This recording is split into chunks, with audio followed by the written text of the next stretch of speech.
Hi, welcome everyone. Thank you for joining this edition of Precision Nanosystems TeaTime webinar series. Today, we're glad to have Dr. Dan Pear, who is Professor and Director of Laboratory of Precision Nanomedicine at University of Tel Aviv.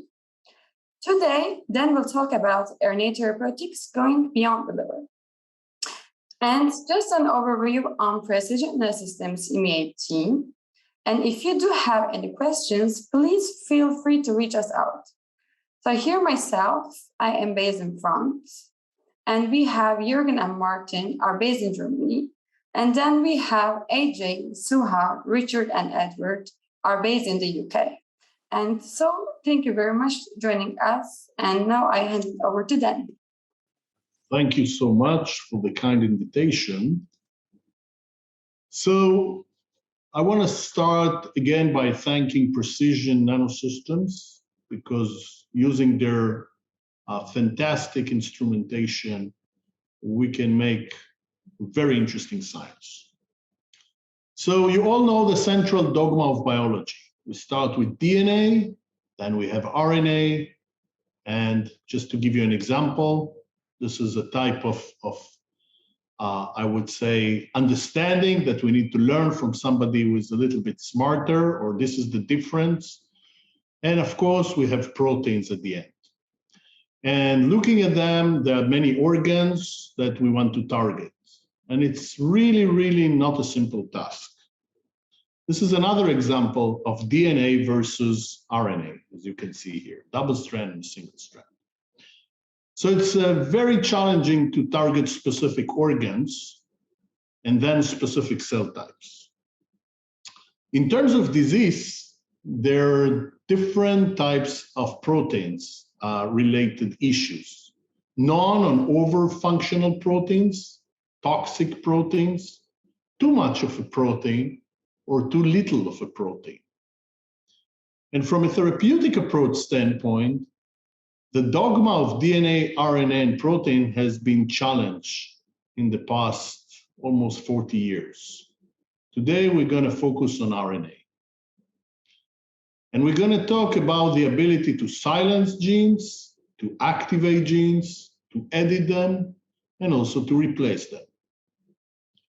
So the RNA-based therapeutics approaches today, and I'm going to show you some example of almost each one of them.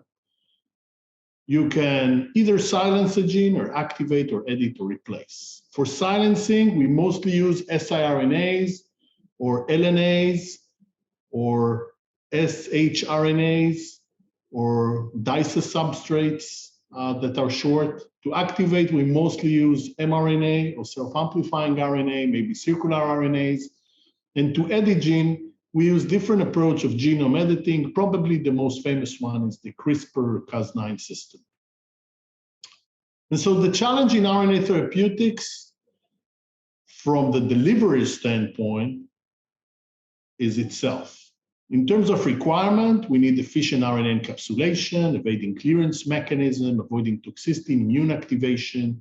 Carrier must internalize or facilitate the internalization of the payload, and the RNA must be released. Specificity is key. And the field of lipid nanoparticles really, really boomed in the past year and a half. So with lipid nanoparticles and with the precision system, we can go from packaging into using different types of lipids. Of course, the major player here is the amino ionizable lipids, and we'll talk a little bit more about it. And the advantages of the lipid nanoparticles are as listed here. So the first approved product was a Alnylam product on Patro for TTR amyloidosis, an siRNA that is wrapped with ionizable lipids with a formulation listed on your left side. And of course, the two vaccines that have been approved by the regulatory, both in the US and Europe, is the BioNTech Pfizer vaccine and the Moderna vaccines, based on different ionizable lipids, but at the end, basically, these are the products. My lab has been working in this field for the past almost 15, 16 years, sorry. And we have two types of people in our lab. We have the delivery people, and we do everything from lipid synthesis to generation of monoclonal antibodies and fusion proteins and protein engineering, as well as the biologists and physicians that try to identify new potential drug targets. And in an ideal world, we want to combine those new identified target with the appropriate vehicle and deliver it specifically to the right cells. So human diseases are very complex, and there are very different cell types that are involved. And we are very much interested in siRNAs, mRNAs, saRNAs that could be self-amplifying or small activating RNAs, and of course, circular RNAs. And my lab was the first to show systemic delivery of mRNA in a cell-specific manner, just a few years ago. So targeted delivery platforms, this is something we advocate for the past 15 years. And there are many ways to target lipid nanoparticles. It could be with antibodies, with peptides, with natural ligands, or artificial ligands and aptamers. Today, I'm going to focus my talk mostly on antibodies. So antibody-targeted lipid nanoparticle construction. Chemical conjugation is actually not very efficient. There are different chemistries, and on globular surfaces, it becomes very challenging to get a control both on the orientation and also, since antibodies are not alike, some of them have glycosylation. It's very hard to really have the same chemistry all over again. Also, some reagents are very toxic. And then you get something like this, where the Fc portion is exposed. And just imagine if you inject this systemically through, for example, veins, and cells that having Fc receptors could take it up very quickly. So it will never reach the target that you intended to design your particles to. So we developed a linker strategy a few years ago that is based solely on affinity, a very high affinity to the Fc portion of a specific isotype of antibodies. Then you basically have the same Fc, you need one conjugation, and then you can control the orientation. I'm going to show you a few examples today how this could really impact your delivery capability in a cell-specific manner. So this approach, which we call the ASSET, Anchor Secondary Single Chain FV Enabling Targeting, was originally developed by Dr. Ranit Kedmi and Dr. Nofar Vaiga in my lab. And this is the schematic illustration, basically, of the approach. And it gives you the capability of changing the antibodies on a surface. We're talking about 250-fold less antibody in terms of the conjugation. And again, the affinity is very high, around 0.4 nanomolar, which actually give you the opportunity not to exchange it with serum IgGs. So it's a versatile platform in vivo. And for example, if you want to target subsets of cells, and this is very classical to immune cells, if you put an anti-beta-7 integrin on the surface that will reach all leukocyte subsets, basically see here in vivo the results. If you put an anti-CD3, it will only reach T cells. If you put an anti-CD4, it will reach only the CD4 cells. So it's a subset of T cells.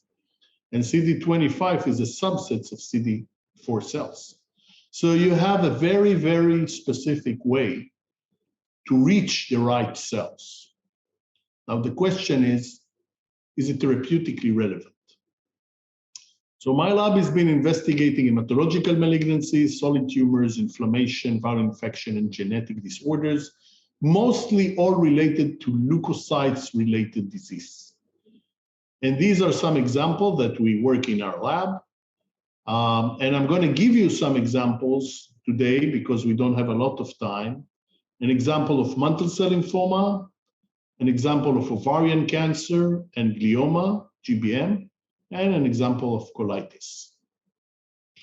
Mantle cell is a rare genetic, kind of genetic translocation. About 80% of the patient have a specific translocation, so this is a genetic hallmark. It's very aggressive and rare, and it's considered to be incurable with all the traditional chemotherapy, as well as with antibody and biologics that are now pathway dependent. And still the median survival is raised dramatically from 2 to 3 years into 5 to 7 years. It's still one of the most severe B-cell lymphomas.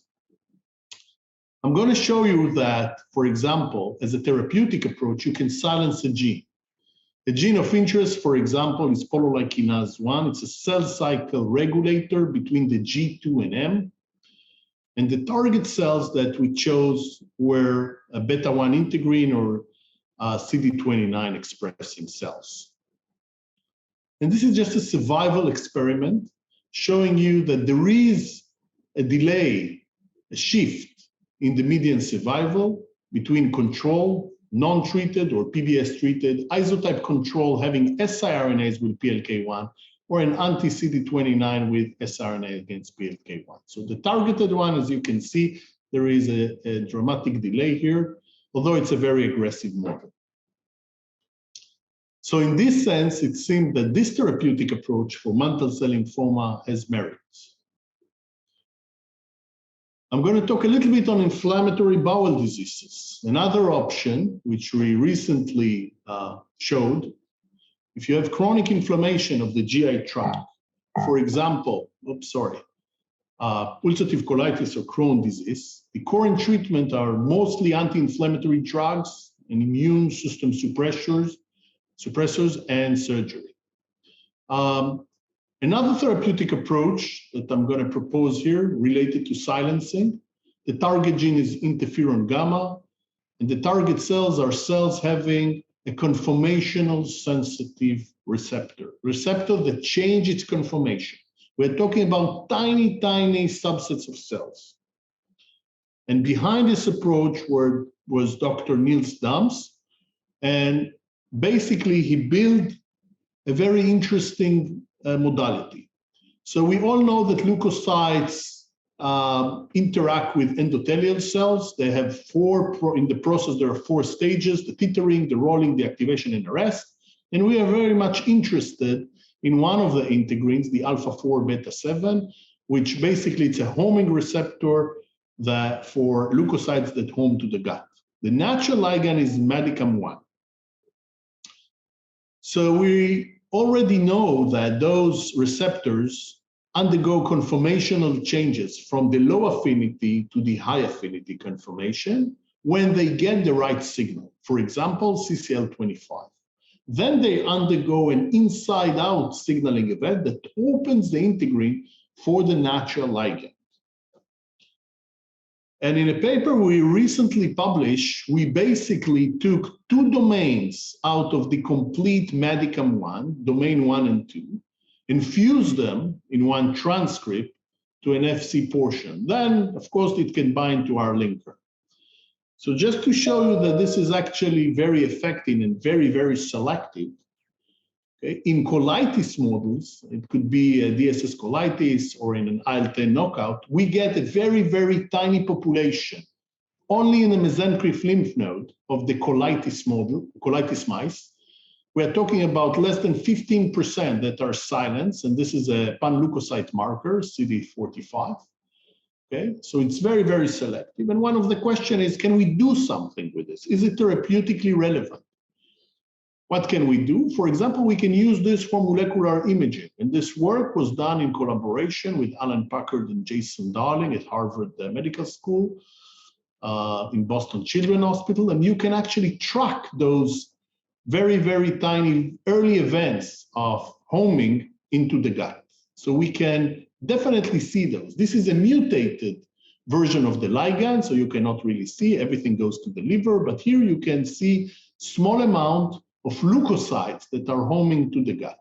So we are targeting those tiny, tiny homing processes, and we can see the early event of the inflammation. Oops, sorry.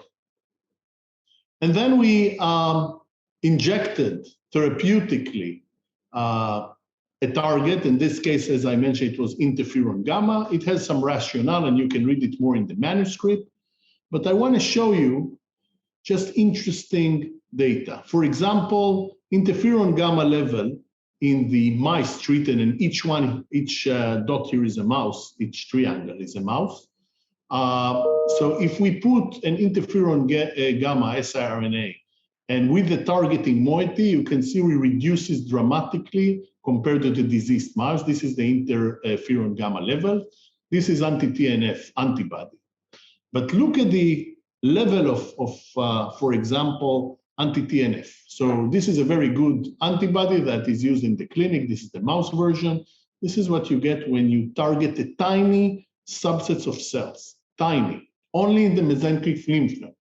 Does it mean that we cause a lot of side effects, basically by injecting antibodies? Or does it mean that we can manipulate a very, very small subsets of cells that are important immunologically?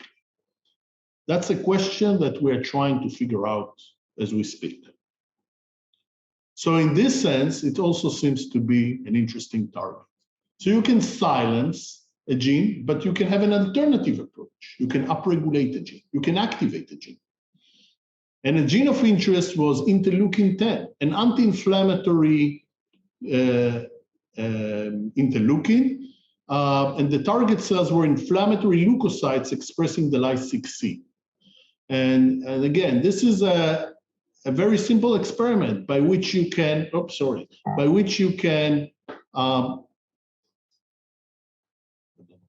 on here? I apologize.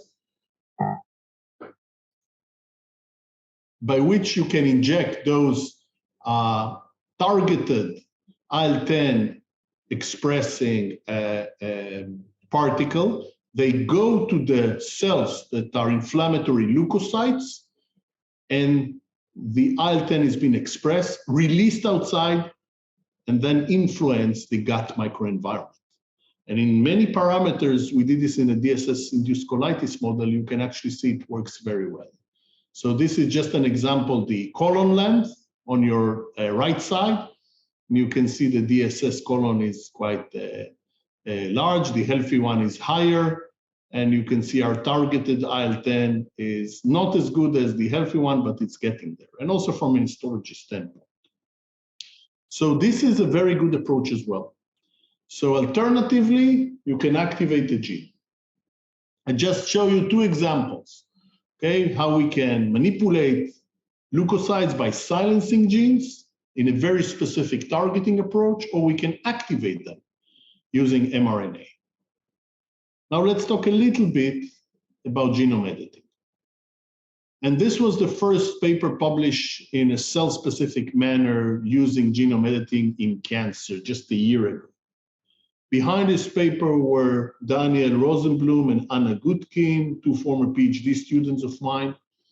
And the beauty of this was that it took them quite a long of time to really understand how to coin trap. And why is cancer? It's obvious, you know, that is the second most important mortality and probably will be the first soon. But basically it took them a long time to calibrate the system. And I'll explain a little bit more later. So as we know, the Nobel Prize for last year in chemistry was awarded to Jennifer Doudna and Emmanuel Charpentier for their development of a method for genome editing. And really this field has been booming. You need the protein, for example, the Cas9. You need the single guide RNA. It's a sequence complementary to target DNA. And of course, you need the template. And you need basically to cut it in the right, exactly the right area. And then there are two options. You can either bring a template and you get a knock-in. You can knock in the gene of interest, or you can knock out. And of course, there is derivatives like base editing and prime editing that you can play by the base or by the prime. I'm going to talk a little bit about this part, how we can knock out some important genes. So already we have some ex vivo editing in the clinic, in clinical trials, and in vivo editing, basically even with lipid nanoparticle that is injected IV against TTR amyloidosis, the disease target that Alnylam had, basically to take out the entire TTR gene out.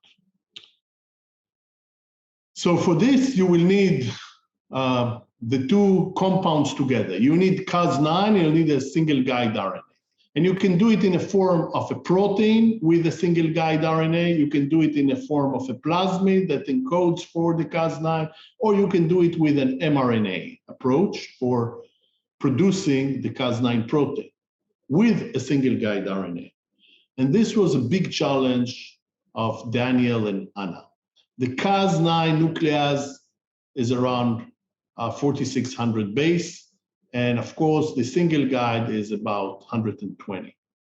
So they tried different approaches to co-entrap or entrap separately.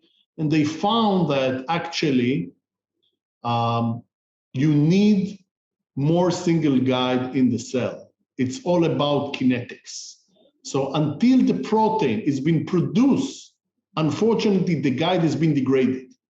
So in order to overcome this, together with IDT, that developed those more stable single guide RNA, which are now available, commercially available, that wait inside the cell until you have enough Cas9 mRNA.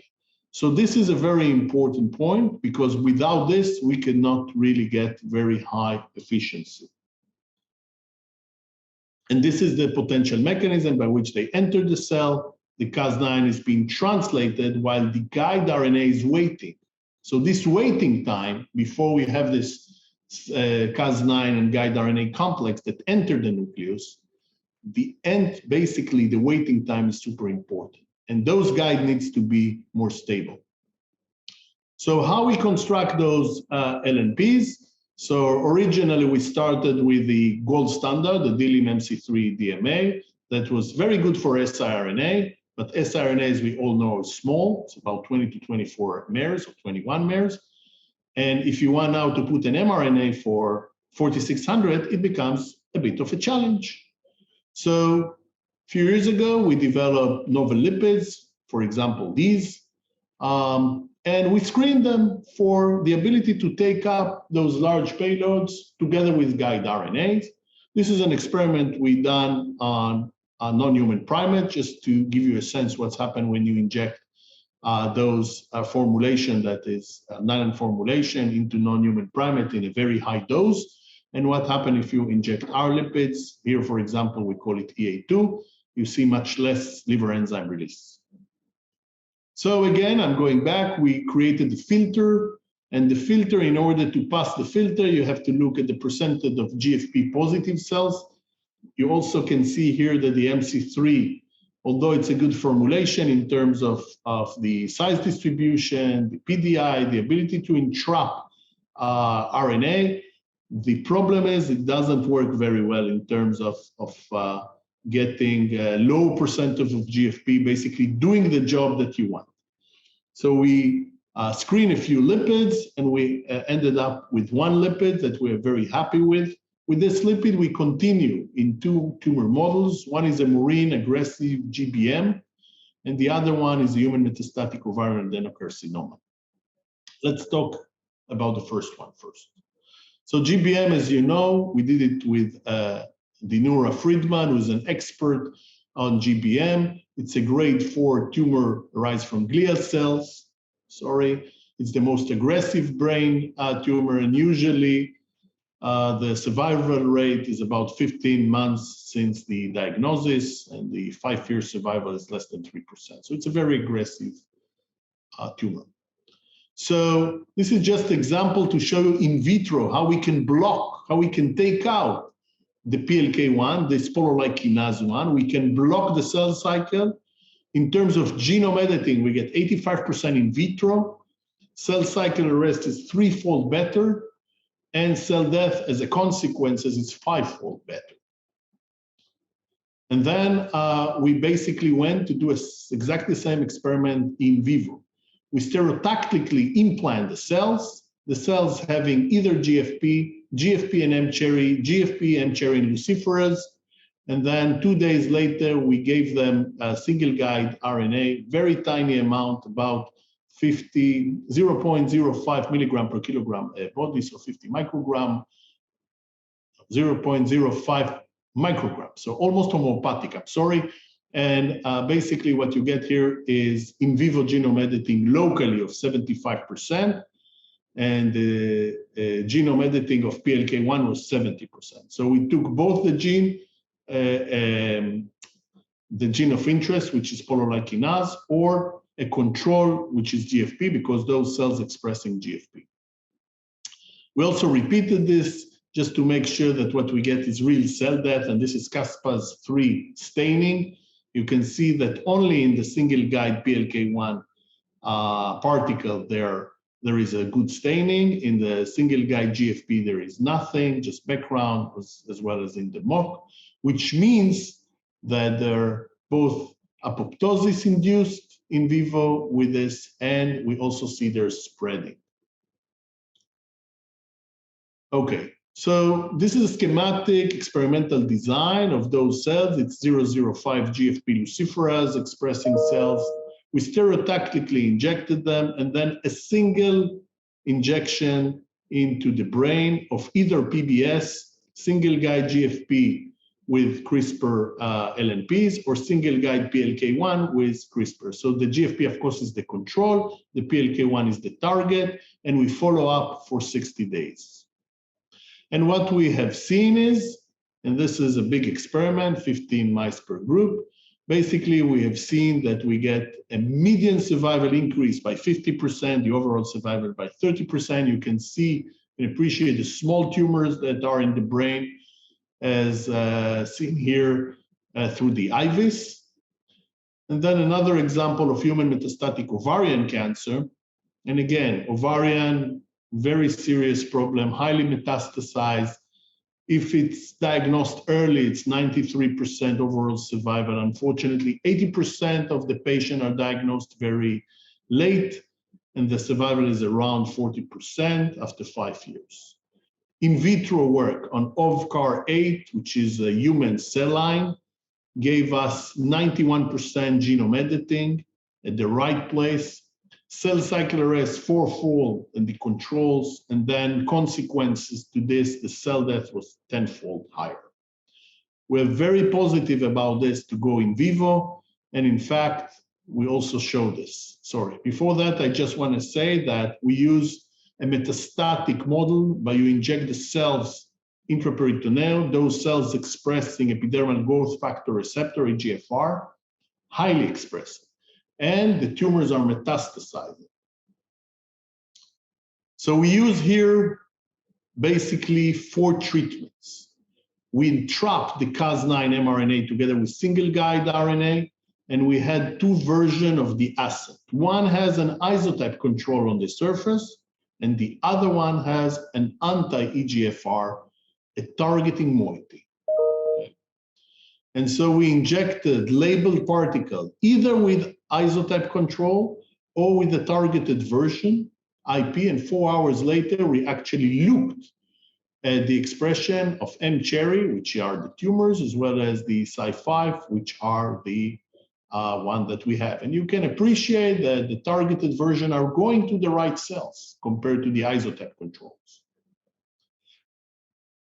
And then we did basically the experiment, basically injecting the cells at day 0, and then injecting the particles at day 10 and day 15. And we look to follow up until day 60. 4 different groups treatment were used. Isotype control with a control single guide, again, GFP in CRISPR lipid nanoparticles, targeted version, anti-EGFR with single guide GFP, another control, isotype control with single guide PLK1, this is our target gene that we want to knock out, and the targeted version, an anti-EGFR with a single guide PLK1, this is the target gene that we want to take out, knock out. And this is what we got.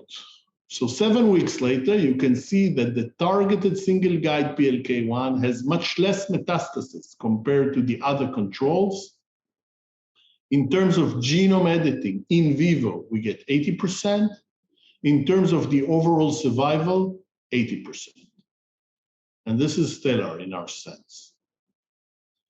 So I just gave you a basically brief overview. What you can do with RNA therapeutics, you can silent gene, you can activate them, and you can potentially also edit them or replace. Our vision that this is a booming field, as we all know, and there will be more and more approaches like this. I want to thank my lab members and of course the funding agencies and the companies that we're working with. And I want to thank you all for listening. But before that, I will end with a short movie. And of course, if you want to get more details, either follow us in Twitter or on our website. In inflammatory disorders, the sick cells in our body are our own white blood cells. Only instead of defending the body, they attack it. The best way to fight the complexity of human diseases is to deliver the therapeutic payload directly to the sick cells. A promising technology for combating diseases uses special lipid nanoparticles. These nanoparticles contain RNA molecules that can change the way cells produce proteins and can modulate cells' function. The nanoparticles are supposed to deliver the RNA directly to the sick cells. The problem with today's technology is that the nanoparticles hardly reach immune cells, but rather affect other healthy cells instead.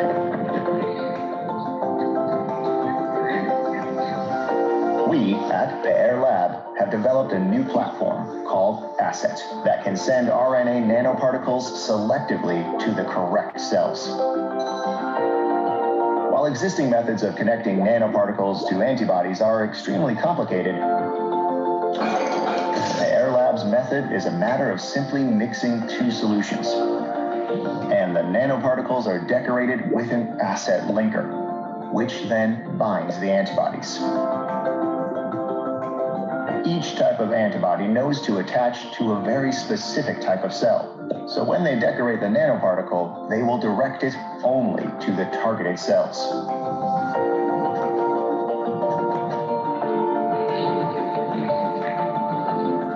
This method means releasing the RNA right where we want it, affecting only the right cells and saving the body from harmful side effects.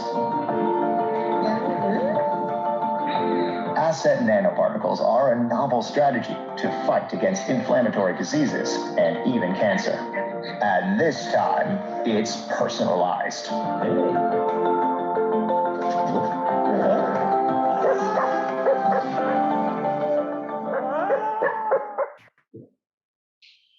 Okay, now I'll be happy to answer questions. Thanks everyone for joining us again for another TeaTime webinar. We really appreciate everyone joining us, and there will be another month and one in another month. So all that remains for me to do is thanks once again to Dan. That was extremely interesting, and thanks everyone for joining us today and for interacting so well and asking so many questions. Thanks very much. Thank you.